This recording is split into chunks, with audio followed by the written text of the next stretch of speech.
Hello दोस्तों, मैं are के आप सभी का मेरे YouTube channel study for sale पे स्वागत करता हूं। तो आज एसपीडी पढ़ने का डे 35 और पेज नंबर 64 ऑफ एसपीडी। तो आइए स्टार्ट करते हैं फर्स्ट क्वेश्चन से। लिखने की कला को सर्वप्रथम चाइनीजों ने विकसित किया था। किसने किया था? चाइनीजों ने।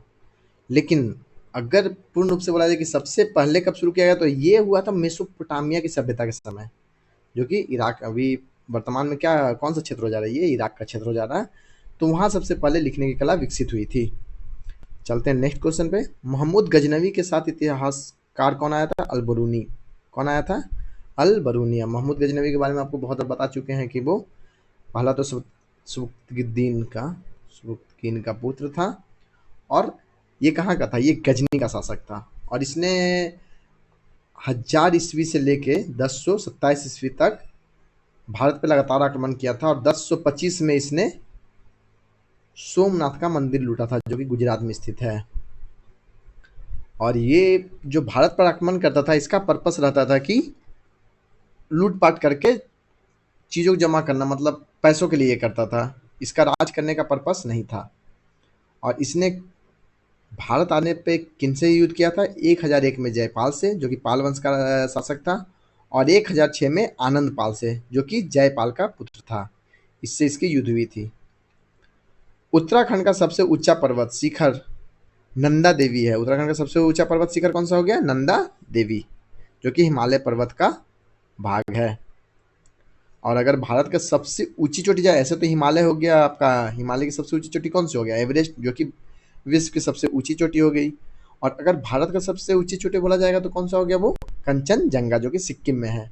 और केटू है सेकेंड नंबर पे, मतलब पहला पे हो गया एवरेस्ट, दूसरे पे केटू हो गया, लेकिन वो पीओके में है, पाक ऑक्युपाइड कश्मीर में।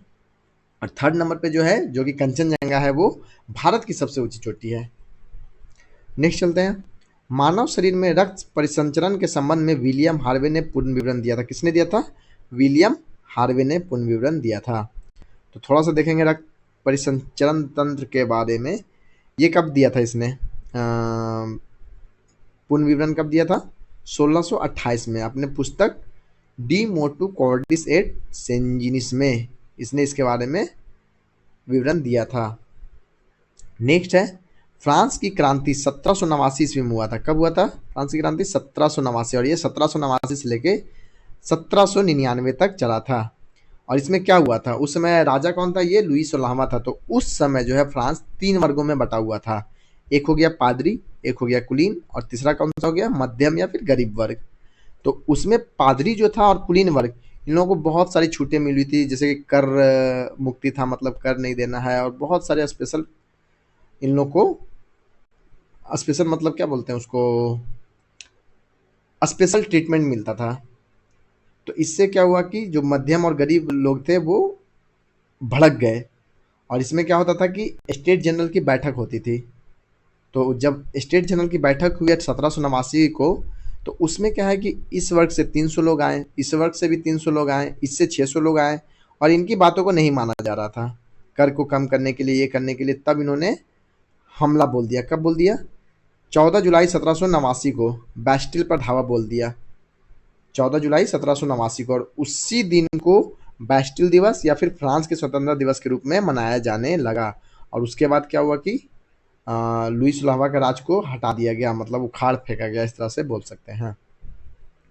नेक्स्ट है, कार्ल मार्क्स एक जर्मन था। कार्ल मार्क्स कौन थे? एक जर्मन थे। उन्होंने बहुत सारी, मतलब वो उन्होंने बहुत सारी प्रसिद्ध पुस्तकें भी लिखी, जैसे कि दास हो गया, द पॉवर्टी ऑफ फिलोसफी, ये सब इनकी पुस्तकें थी। ये फिलोसफर थे।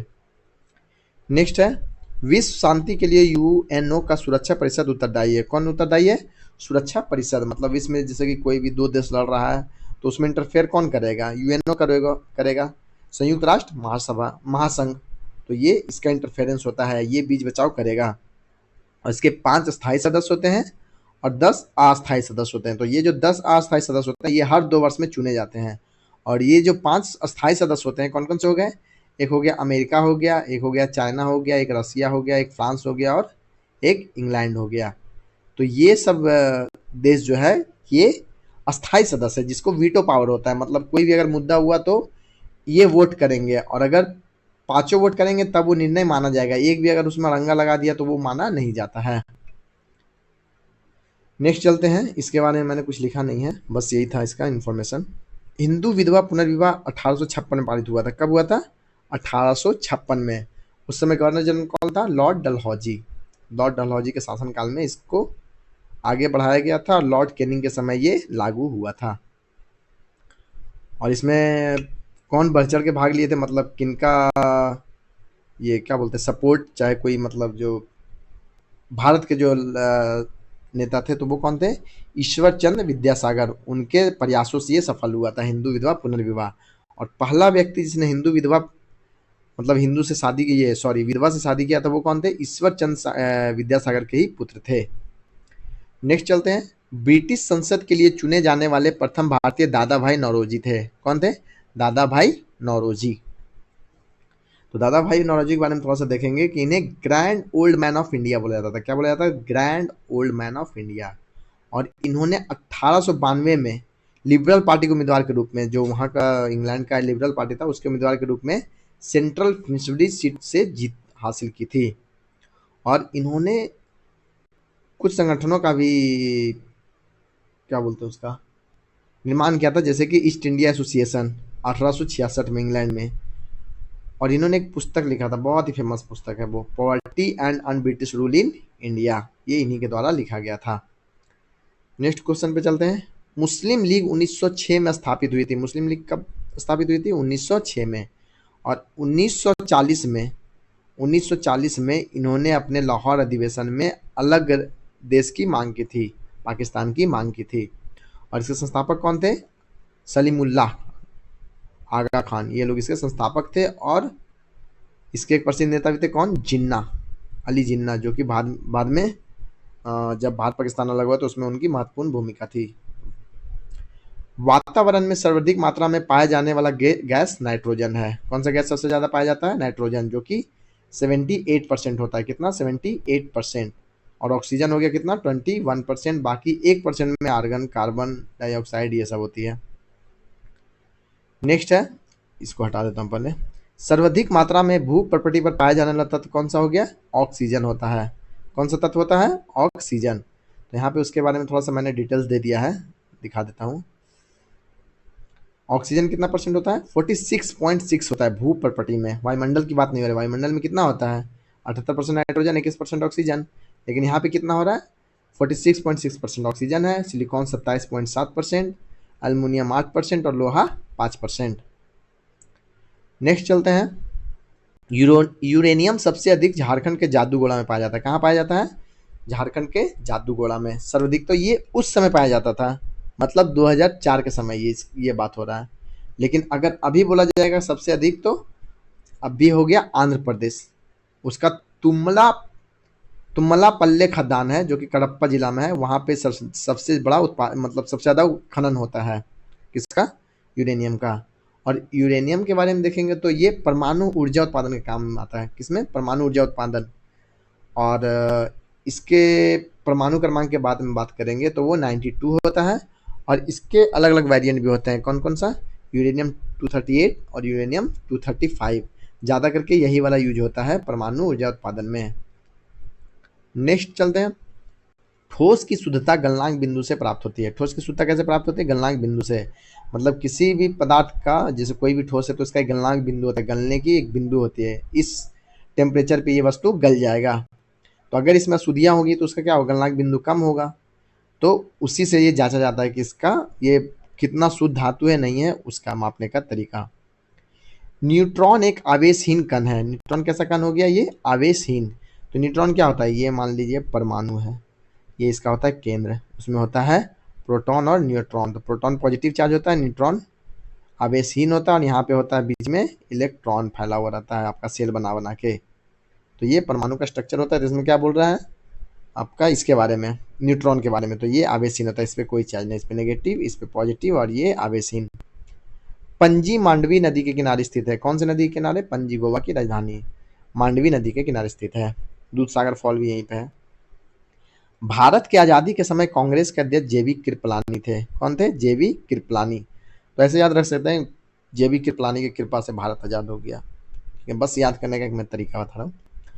बवंडर एक अति न्यून दाब केंद्र है। बवंडर कैसा केंद्र है? एक न्यून दाब केंद्र, मतलब वहाँ पे बहुत, जैसे गर्मी से क्या हो रहा है कि आपका हवा ऊपर उठ रहा है तो वहाँ पे वैक्यूम क्रिएट हो रहा है, उसके बाद ठंडी हवा उसकी ओर स्पीड में घुस रही है, प्रवेश कर रही है, जिसके कारण क्या होता है? बवंडर बन जाता है।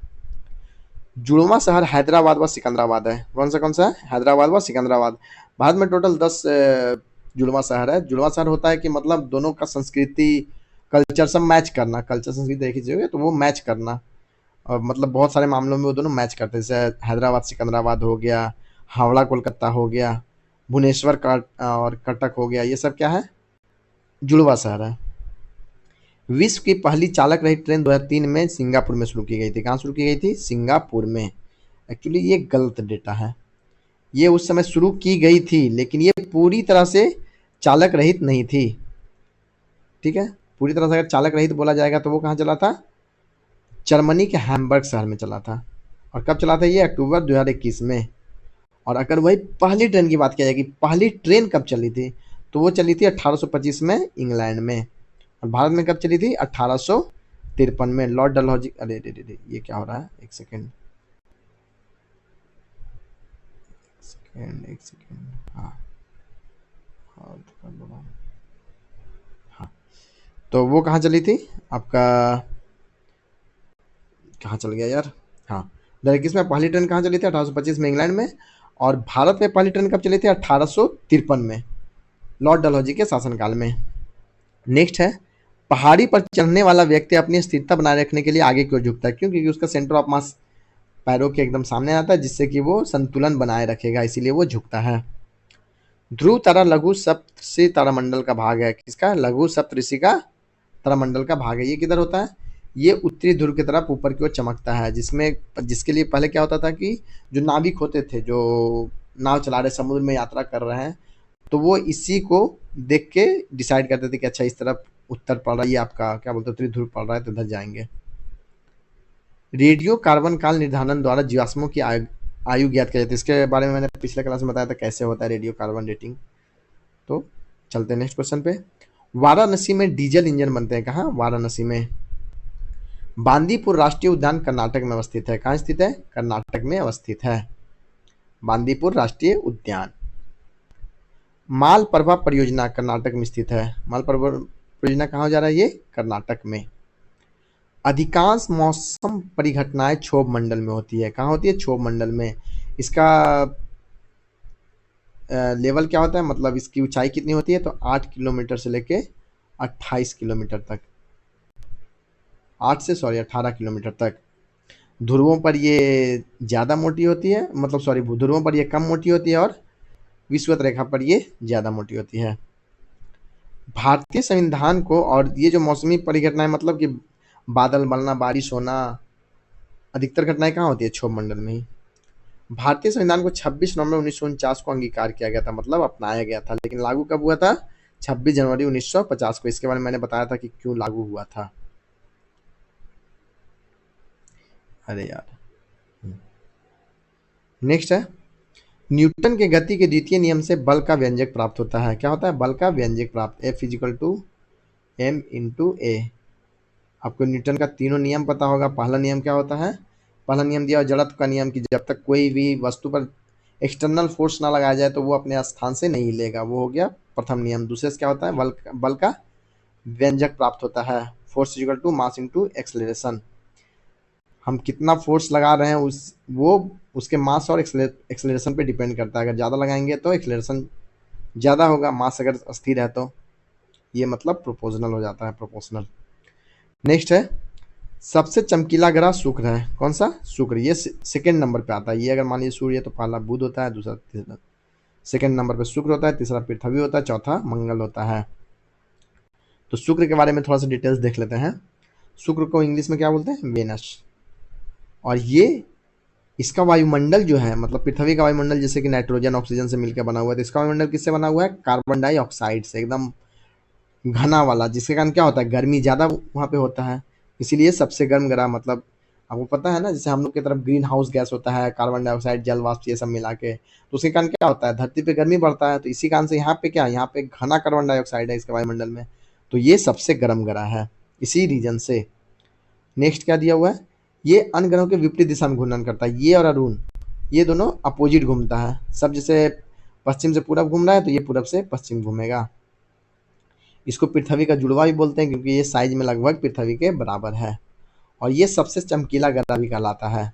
ये सबसे चमकीला, सबसे गर्म में सबसे चमकीला हो जाता है। और इसे भोर का तारा या शाम का तारा भी बोलते हैं क्योंकि ये उस समय चमकते रहता है, इसी कारण से इसे क्या बोलते हैं, भोर का तारा या शाम का तारा। नेक्स्ट किधर है, बीवी का मकबरा औरंगाबाद में स्थित है। कहाँ स्थित है, औरंगाबाद में, जो कि औरंगजेब की बीवी का मकबरा था जिससे उसके पुत्र ने बनवाया था। और इसे ताजमहल की फुहड़ कॉपी या फिर गरीबों का ताजमहल भी कहा जाता है। नागार्जुन बौद्ध दार्शनिक थे। नागार्जुन कौन थे, बौद्ध दार्शनिक थे। कृष्णदेव राय बाबर के समकालीन थे। कृष्णदेव राय किसके समकालीन था, बाबर के समकालीन। तो कृष्णदेव के राय के बारे में थोड़ा सा देखेंगे कि उनका शासनकाल कब से कब तक था, 1509 से 1529 तक। और ये तुलुव राजवंश के थे। कौन से वंश के, तुलुव राजवंश से संबंधित थे। और इन्होंने अपने माता के नाम पर, किसके नाम पे, माता के नाम पे नगलपुरम, नागलपुरम नामक एक नगर बसाया था।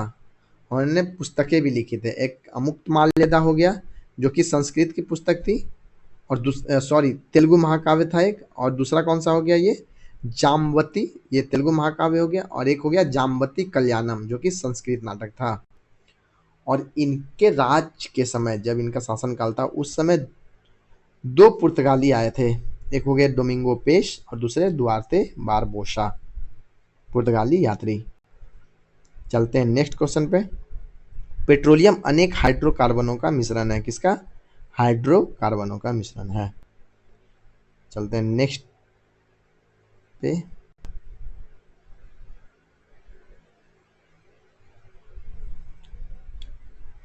गैर कांग्रेसी सरकार वाला प्रथम राज्य केरल 1957 है। पहला गैर कांग्रेसी सरकार कहाँ बना था, केरल में 1957 में। उसके बारे में देखेंगे थोड़ा सा, कौन सी पार्टी थे वो, भारतीय कम्युनिस्ट पार्टी सीपीआई। और इसके मुख्यमंत्री कौन थे, ईएमएस नंबूरीपाद, जो कि 1957 में बने थे केरल राज्य में। तो ये तो यहाँ पे दिया हुआ है। उत्तर प्रदेश के बाद महाराष्ट्र सबसे बड़ी संख्या में लोकसभा सांसदों को भेजता है। सबसे ज़्यादा लोकसभा सांसद कहाँ जाते हैं, उत्तर प्रदेश से, उसके बाद महाराष्ट्र से। यहाँ पे देखिए लोकसभा सीट के बारे में मैंने लिख दिया है। लोकसभा सीट उत्तर प्रदेश में कितना है, 80। उसके बाद महाराष्ट्र में देखिए बहुत ज़्यादा डिफरेंस है, 48। पश्चिम बंगाल में 42 और बिहार में 40। नेक्स्ट है, मालदीव की राजधानी माले है। मालदीव की राजधानी कहाँ है, माले। नाभिकीय, ये लक्षद्वीप के पास स्थित है मालदीव। नाभिकीय रिएक्टर के विनिर्माण में यूरेनियम तत्व अनिवार्य है। यूरेनियम U-235 बताया था मैंने पीछे। मेथेनॉल को वुड अल्कोहल के नाम से जाना जाता है। किस अल्कोहल के नाम से जाना जाता है, वुड अल्कोहल के नाम से भी जाना जाता है। रक्त का पीएच मान 7.4 होता है। कितना होता है, 7.4। तो पीएच क्या होता है, ये 0 से लेकर 14 तक का स्केल होता है। यहाँ पे 7 हो गया, यहाँ पे 14। तो 7 से जो कम रहेगा 0 की तरफ वो होता है एसिडिक। जैसे जैसे ये बढ़ते जाएगा वो एसिडिक होते जाएगा। और इधर से जो बढ़ते जाएगा वो होता है बेसिक। 7 से ऊपर बेसिक, 7 से नीचे एसिडिक, मतलब अम्लीय होता है, ये क्षारीय होता है। 7 से नीचे अम्लीय, 7 से ऊपर क्षारीय। कुछ और तत्वों का पीएच मान देखेंगे, जैसे शुद्ध जल का कितना हो गया, 7, एकदम एग्जैक्ट, एकदम उदासीन। दूध का 6.6 से 6.5 से 6.7 तक, मतलब थोड़ा सा एसिडिक, थोड़ा सा अम्लीय। मूत्र का लगभग कितना होता है, 6 होता है, तो थोड़ा सा अम्लीय ही हो गया। भारतीय राज्य का सबसे कम कुल वन आच्छादित क्षेत्र कौन सा है, हरियाणा है। और सबसे ज़्यादा कहाँ पे आपका वो वन है, वो एमपी में है, मध्य प्रदेश में। और अगर बोलेंगे परसेंटेज के मामले में तो वो कहाँ पे है, लक्षद्वीप में सबसे ज़्यादा वन। चलिए नेक्स्ट पे चलते हैं। तो हरियाणा में क्या है, सबसे कम है।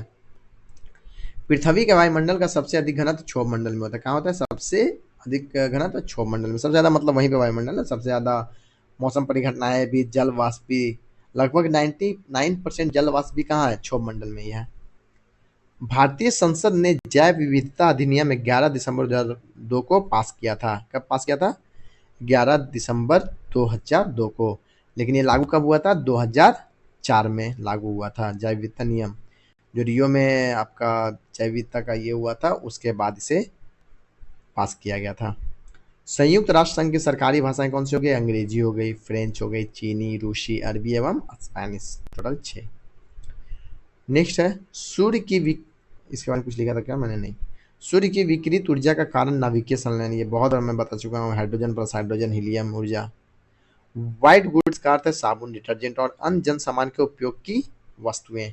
मतलब बेसिकली क्या होता है, जैसे कि आपका वॉशिंग मशीन हो गया, फ्रिज हो गया, और भी बहुत सारी चीज़ें हो गई, जैसे कि आपका सफाई का चीज़ हो गया, एसी हो गया, ये सब क्या होता है? व्हाइट गुड कहलाता है। और ये क्यों? क्योंकि पहले ये सब व्हाइट कलर में आता था, अभी तो बहुत सारे रंग बिरंगे कलरों में आता है, लेकिन पहले ये किस कलर में आता था? व्हाइट कलर में आता था। नेक्स्ट है फिल्म चोखरवाली के निर्देशक ऋतुपर्ण घोष हैं। कौन थे? ऋतुपर्ण घोष। तो ये एक मूवी था जो कि उनका नाम क्या था? रविन्द्रनाथ टैगोर, उनकी एक उपन्यास है चोखरावाली, उसी पे ये बनाया गया था, जिसमें ऐश्वर्या राय भी मुख्य भूमिका में थी। तो उसी के बारे में ये दिया हुआ है। इलेक्ट्रॉन वोल्ट विद्युत ऊर्जा की यूनिट है। किसकी? विद्युत ऊर्जा की यूनिट है। नेक्स्ट चलते हैं। हाँ, तुम भी ऊपर जाओ भाई।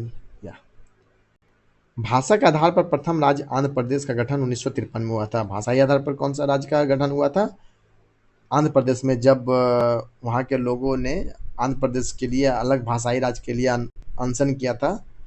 पोट्टी श्री रामल्लू, और उनकी मृत्यु हो गई थी 53 दिन के अनशन के बाद, तब जाके ये चीज़ माना गया था और आंध्र प्रदेश को बनाया गया था, जिसके बाद सभी लोगों ने अनशन करना शुरू कर दिया और राज्य पुनर्गठन आयोग बनाया गया 1953 में, जिसके अध्यक्ष कौन थे? फजल अली थे। और अन्य सदस्य कौन कौन से थे? एम पनिक्कर थे और एच एन कुंजरू थे। जिसके बाद 7वां संविधान संशोधन पारित हुआ और उसके तहत राज्य पुनर्गठन अधिनियम 1956 पारित हुआ और 14 राज्य और 6 केंद्र शासित प्रदेशों का गठन किया गया था इसके द्वारा।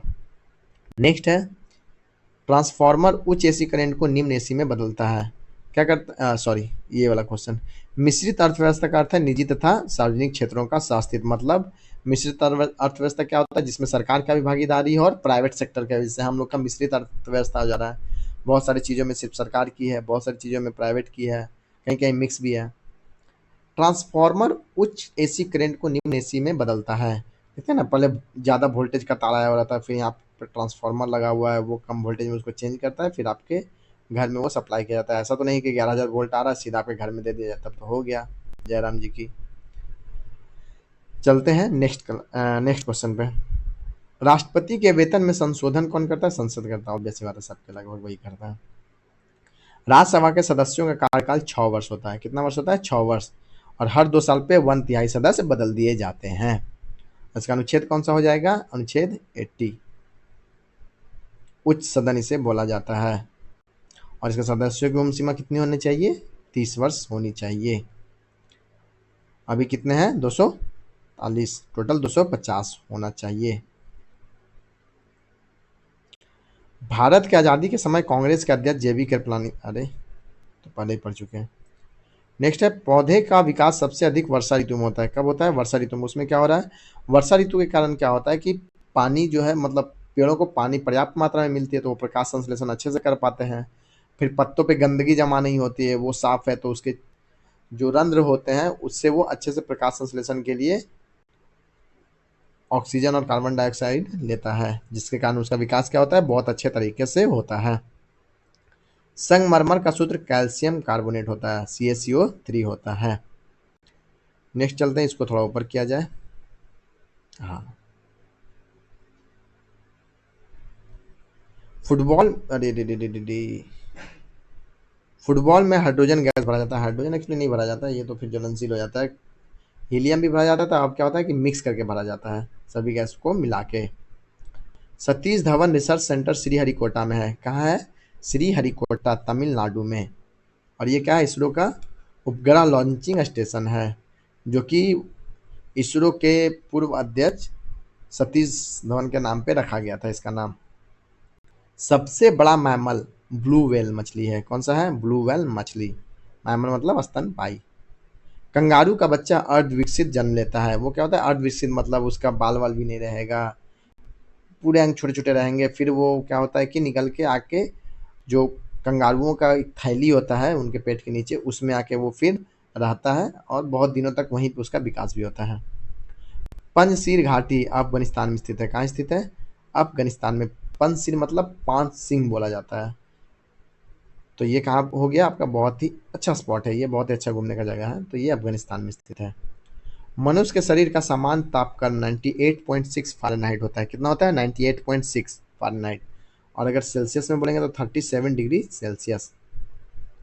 भारतीय रेल संग्रहालय नई दिल्ली में स्थित है। कहाँ स्थित है? नई दिल्ली में। रेलवे पहिया और धुरी बंगलौर में बनता है। कहाँ बनता है? बंगलौर में। डाकघर 8 जोन में बटा है। एक्चुअली 8 जोन में नहीं है, ये 9 जोन में है। मतलब 9 जोन में है। 8 जोन में पूरा भारत बटा हुआ है। 9वां जोन जो है वो सेना के लिए है। जैसे हम लोग देखते हैं ना, 1 से शुरू होता है तो ये जोन बताता है, फिर ये मेन आपका भाग बता रहा है, फिर उप भाग बताता है, ऐसे करके ये बटा हुआ रहता है 1 से लेके 8 तक। और 9वां किसके लिए हो गया? ये सेना के लिए। तो ये हो गया आपका क्लास कंप्लीट। तो फिलहाल के लिए इतना ही, मिलते हैं फिर से नेक्स्ट क्लास में। और इसका ये आपका पीडीएफ जो है मेरे टेलीग्राम चैनल पे मिल जाएगा। तो फिलहाल के लिए अलविदा, मिलते हैं अगले क्लास में, तब तक के लिए जय हिंद।